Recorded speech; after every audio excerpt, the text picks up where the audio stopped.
প্রত্যেক বছর 25শে বৈশাখ লাগলো যে গাড়ি হসপিটালে এই বছর আমিও গিয়েছিলাম। এই বছর দুদিন ধরে মেলাটি হওয়ার কথা ছিল, কিন্তু বৃষ্টির কারণে মেলাটি ভেস্তে যায়।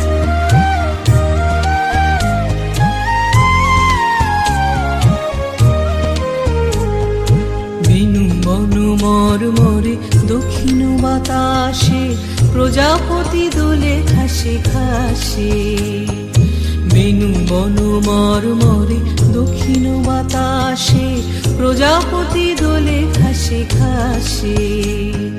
মৌমাছি ফিরে যাচ্ছে ফুলেরও দক্ষিণা, পাখায় বাজায় তার ভিখারির বীণা। মৌমাছি ফিরে যাচ্ছে ফুলেরও দক্ষিণা,